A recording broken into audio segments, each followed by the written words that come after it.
Hello viewers, প্রিয় শিক্ষার্থী বৃন্দ, কোভিড-19 কারণে সরকারের সিদ্ধান্ত মতে অনলাইন ক্লাসে বুড়িগড় গামলা কলেজের পক্ষ থেকে সকলকে শুভেচ্ছা। আজকে আমি আলোচনা করব ইতিহাস প্রথম পত্র প্রথম অধ্যায় পাঠ ৮ বৎসরের যুদ্ধের পটভূমি, কারণ, ফলাফল, তাৎপর্য। প্রিয় শিক্ষার্থী, গত ক্লাসে আলোচনা করেছিলাম পলাশী যুদ্ধ। ধারাবাহিকভাবে আজকে ধারাবাহিকভাবে বৎসরের যুদ্ধ পটভূমি আলোচনা করব। বৎসরের যুদ্ধ, the battle of boxer, background. Mir Jafar Palashi যুদ্ধে ইংরেজদের সহায়তা করে,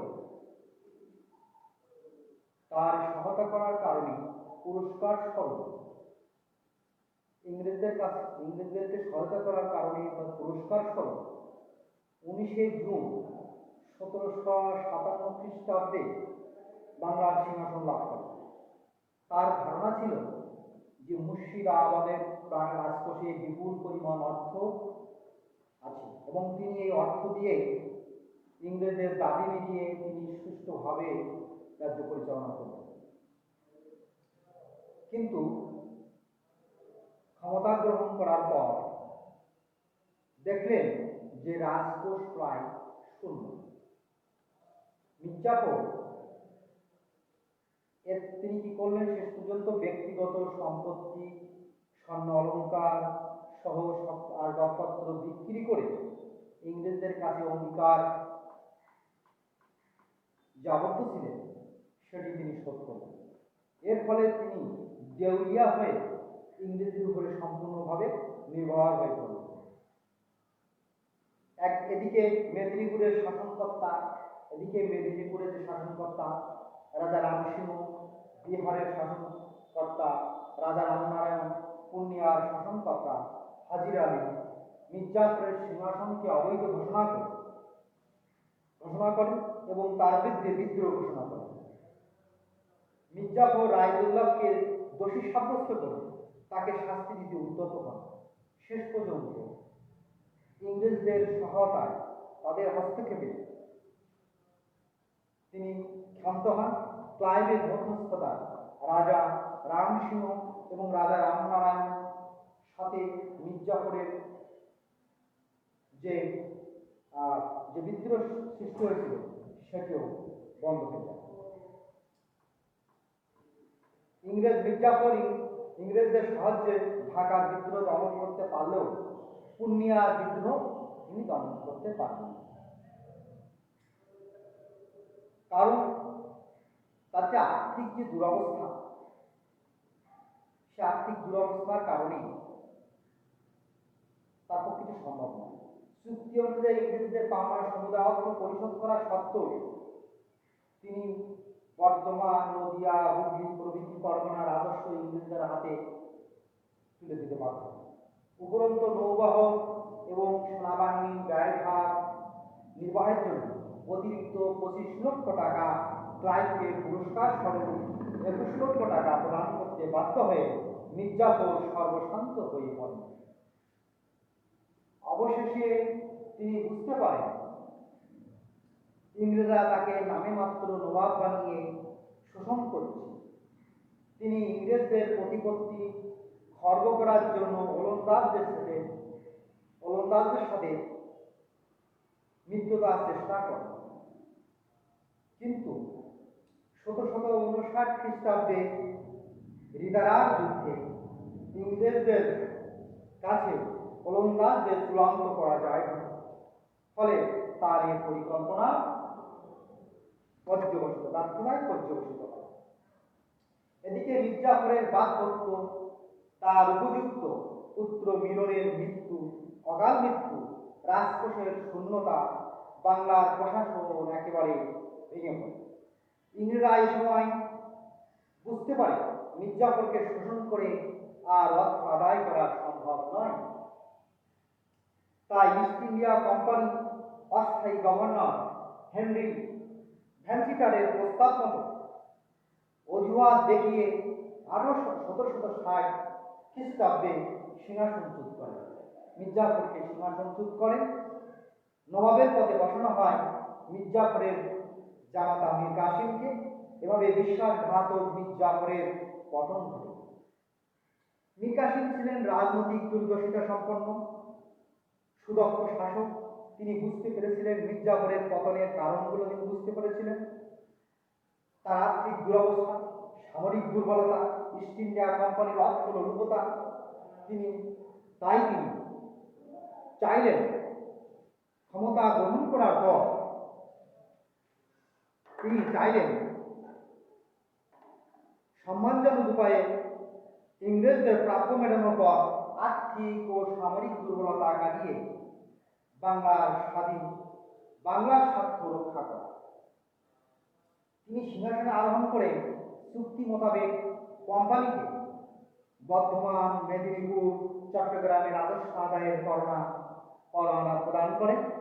কোম্পানির সৈন্যবাহিনীর ব্যয় নির্বাহের জন্য 10 লক্ষ টাকা প্রদান করেন। সিলেটের চুন ব্যবসার জন্য কোম্পানিকে পরোয়ানা প্রদান করেন। কোম্পানিকে নিজস্ব মুদ্রা ব্যবস্থা প্রচলনের অধিকার প্রদান করেন। কর্ণাটকের যুদ্ধে পরিচালনার জন্য কোম্পানিকে 5 লক্ষ টাকা এবং ভ্যান্সিটার ও তার পরিষদকে পুরস্কার স্বরূপ 2 লক্ষ টাকা প্রদান করেন।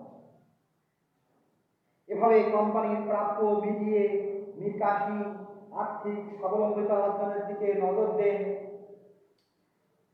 তিনি তার আমলের উচ্চপদস্থ কর্মচারীদের, সিরাজের আমলে যে সমস্ত উচ্চপদস্থ কর্মচারীরা অসাধু অর্থ সংগ্রহ করত, সে সমস্ত উচ্চপদস্থ কর্মচারীদেরকে তিনি বরখাস্ত করেন এবং তাদের অর্থ তিনি বাজেয়াপ্ত করেন, তাদের কর্মচারী সম্পত্তি বাজেয়াপ্ত করেন। তাছাড়া মির্জাফর আলীবর্দী খানের পরিবারের সঞ্চিত অর্থ তিনি দখল করে নেন। এসবের পাশাপাশি তিনি আবহাওয়া বা অতিরিক্ত কর ধার্য করে রাজস্ব বৃদ্ধি করতে সক্ষম হন। এভাবে আর্থিকভাবে সমর্থ হওয়ার পর তিনি আরো কিছু ব্যবস্থা গ্রহণ করেন, যাতে করে ইংরেজদের উপর প্রভাব কমিয়ে বাংলার স্বার্থ রক্ষা করা যায়। কিন্তু মীর কাসিমের সমস্ত উদ্যোগ সমূহ ইংরেজদের মনে সন্দেহের সৃষ্টি করে, যার ফলে তার সাথে ইংরেজদের দ্বন্দ্ব অবশ্যই হয়ে ওঠে। মীর কাসিম উদ্যোগ সময় ইংরেজদের মনে একটা সন্দেহ সৃষ্টি হয় এবং একটি দ্বন্দ্বের সম্ভাবনা সৃষ্টি হয়। এই দ্বন্দ্বের পরিপ্রেক্ষিতে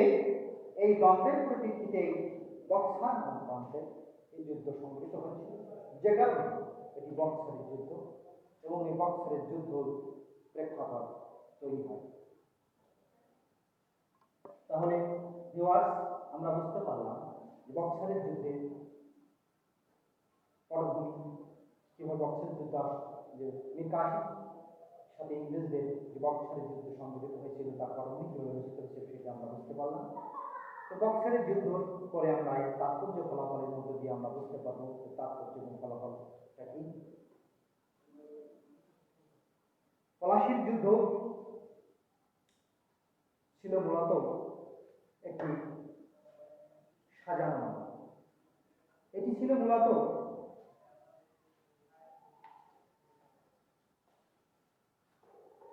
বক্সারের যুদ্ধ গুরুত্ব ছিল যেমন ব্যাপক তেমনি সুদূর প্রসারী। ইংরেজ ইতিহাসবিদ জেমস স্মিথ এটিকে একটি চূড়ান্ত যুদ্ধ হিসেবে অভিহিত করেছেন। তিনি বলেন, পলাশীর যুদ্ধ ছিল শুধুমাত্র কামানের যুদ্ধ, কিন্তু বক্সারের যুদ্ধ ছিল চূড়ান্ত যুদ্ধ। পলাশীর যুদ্ধে শুধুমাত্র নবাব পরাজিত হয়েছিল, কিন্তু বক্সারের যুদ্ধে বাংলার নবাব, যোদ্ধা নবাব, মুঘল সম্রাট সম্মিলিতভাবে পরাজিত হয়েছিল। এর মধ্য দিয়ে ভারতীয় শাসকদের সামরিক ক্ষমতা দক্ষতা ইংরেজদের তুলনায় নিম্ন স্তরের বলে প্রমাণিত হল। তাহলে বুঝতে পারলাম যে বক্সারের যুদ্ধ কতটা গুরুত্বপূর্ণ। এই যুদ্ধে পলাশীর যুদ্ধে শুধুমাত্র সিরাজউদ্দৌলার পতন হয়েছিল, কিন্তু বক্সারের যুদ্ধে পতন হয়েছিল বাংলার নবাবের পতন হয়েছিল, অযোধ্যার নবাবের পতন হয়েছিল, মোগল সম্রাটদের পতন হয়েছিল। এর মধ্য দিয়ে ভারতের শাসকদের যে তাদের যে দুর্বলতা সেটি প্রমাণ হয়ে গেল।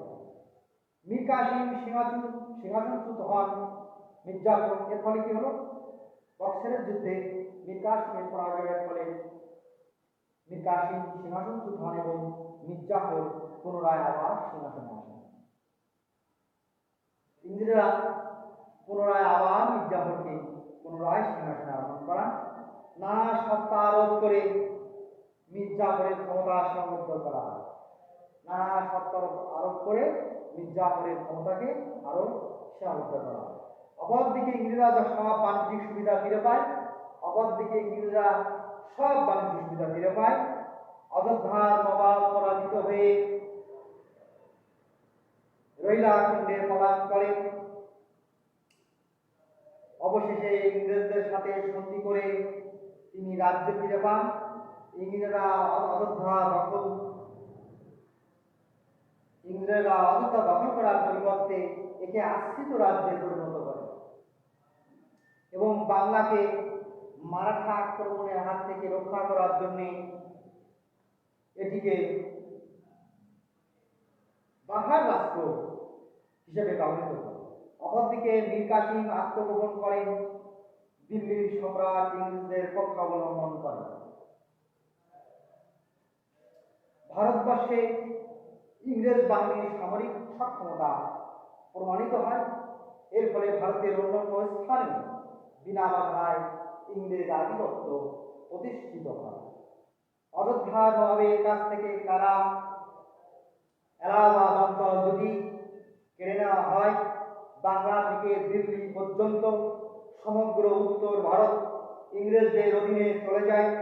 রবার্ট ক্লাইভ আনুষ্ঠানিকভাবে দিল্লির সম্রাট কর্তৃক বার্ষিক 26 লক্ষ টাকার বিনিময়ে বাংলা, বিহার, উড়িষ্যার দেওয়ানি বা রাজস্ব আদায়ের কর্তৃত্ব লাভ করে।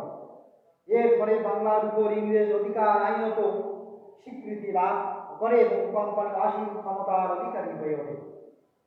দেওয়ানি লাভের পর বাংলার ব্যবসা বাণিজ্যের উপর ইংরেজ কোম্পানি এবং ইংরেজ বণিকদের একচ্ছত্র অধিকার সর্বত্র প্রতিষ্ঠিত হয়।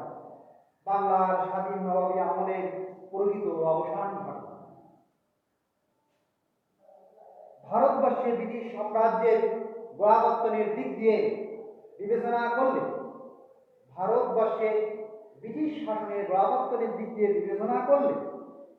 পলাশীর যুদ্ধ অপেক্ষা বক্সারের যুদ্ধ অধিক গুরুত্বপূর্ণ। কেননা এই যুদ্ধের পর ইংরেজদের অস্তিত্ব রক্ষার জন্য আর যুদ্ধ করার প্রয়োজন। পরবর্তীকালে যেসব যুদ্ধ বিগ্রহ ঘটে তা ছিল ব্রিটিশ সাম্রাজ্য বিস্তারের যুদ্ধ। এজন্য ইংরেজ ইতিহাসবিদ জেমস স্টিফেন বলেন, ব্রিটিশ শক্তির উৎপত্তি হিসাবে ভারতবর্ষে পলাশী যুদ্ধ অপেক্ষা বক্সারের যুদ্ধ অধিক গুরুত্বপূর্ণ। তাহলে শিক্ষার্থীবৃন্দ, আমরা বুঝতে পারলাম যে পলাশী যুদ্ধ অপেক্ষা বক্সারের যুদ্ধ কতটা গুরুত্বপূর্ণ এবং এর ফলাফল ও গুরুত্ব আমরা বুঝতে পারলাম। তো যাই হোক, আজ আমরা আলোচনা করলাম পলাশী যুদ্ধের পরবর্তীতে বক্সারের যুদ্ধ। যে পরবর্তী যুদ্ধ সংঘটিত ছিল সেটা হচ্ছে কোন যুদ্ধ? বক্সারের যুদ্ধ। কাদের মধ্যে সংঘটিত হয়েছিল? মীর কাসিম ও ইংরেজদের মধ্যে। বক্সারের যুদ্ধে পটভূমি, ফলাফল, তাৎপর্য আলোচনার মধ্য দিয়ে আজকে আমার পাঠ এখানে শেষ করছি। সকলকে ধন্যবাদ। আগামী ক্লাসে আবার দেখা হবে। সে পর্যন্তই সকলেই সুস্থ থাকো, নিরাপদে থাকো।